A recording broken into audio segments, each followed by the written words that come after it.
ही घटना आहे विदर्भातील एका छोट्या गावात राहणाऱ्या राजेश नावाच्या तरुणाची। राजेश एका ट्रान्सपोर्ट कंपनीत काम करत होता। त्यांचे काम रात्री ट्रक घेऊन वेगवेगळ्या शहरांमध्ये माल पोहोचवण्याचं होतं। रात्रीचे रस्ते, लांब प्रवास, जंगलातून जाणारी हायवे हे सगळं त्याच्या आयुष्याचा एक भाग होता।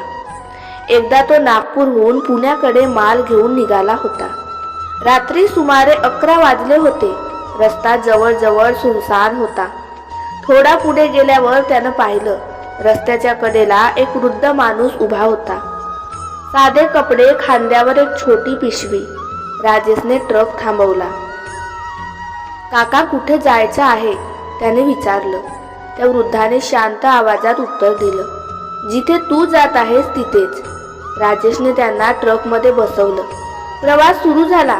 काही वेळ शांतता होती। मग त्या वृद्धाने अचानक विचारलं, तू खूप घाईत आहेस, पण पुढचा रस्ता पाहिलास का? राजेश हसला। काका, मी रोज हाच रस्ता जातो। वृद्ध काही बोलले नाही, फक्त खिडकीतून बाहेर पाहत राहिले। सुमारे अर्धा तास पुढे गेल्यावर वृद्ध म्हणाले, थोडं पुढे एक चहाची टपरी आहे, तिथे थांब। राजेश म्हणाला, काका, इथे कुठे टपरी नाही, हा रस्ता तर पूर्ण ओसाड आहे। पण तरीही त्याने ट्रक थोडा हळू केला। अचानक पुढे एका वळणावर खरंच एक छोटी चहाची टपरी दिसली। राजेश आश्चर्यचकित झाला। दोघे खाली उतरले, चहा घेतला। तेवढ्यात वृद्धाने शांतपणे म्हटलं, आज इथेच थोडा वेळ थांब, पुढे जाऊ नकोस। राजेश गोंधळला, पण त्या वृद्धाच्या आवाजात इतकी शांती, ताकद होती की तो काही बोलला नाही। ते तिथे जवळजवळ 20 मिनिटे बसले। अचानक दूरवर जोराचा आवाज झाला। लोकांची धावपळ सुरू झाली। कळलं की काही अंतरावर मोठा अपघात झाला होता।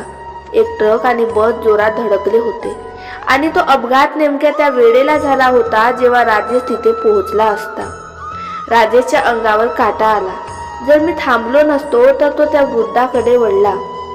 काका, तुम्हाला कसं कळलं? वृद्ध फक्त हलकं हसलं। कधी कधी रस्ता आपल्याला थांबायला सांगतो। थोड्या वेळाने ते म्हणाले, मला इथे उतरायचं आहे।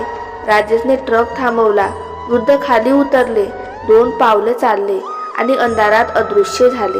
राजेशने विचार केला, कदाचित ते जवळच्या गावात गेले असतील। दुसऱ्या दिवशी सकाळी तो जवळच्या मंदिरात गेला। मंदिराच्या आत प्रवेश करताच त्याचे पाय थांबले। समोर स्वामी समर्थाची मूर्ती होती आणि त्या मूर्तीचा चेहरा काल रात्री ट्रकमध्ये बसलेल्या त्या वृद्धासारखाच होता। राजेश स्तब्ध उभा राहिला। त्याच्या डोळ्यातून अश्रू वाहू लागले। त्या दिवसानंतर राजेश प्रत्येक प्रवास सुरू करण्याआधी एकच शब्द म्हणतो, स्वामी समर्थ। कारण त्याला माहीत आहे, कधी कधी देव आपल्या आयुष्यात प्रवासी बनून येतो आणि आपला मार्गच बदलून टाकतो।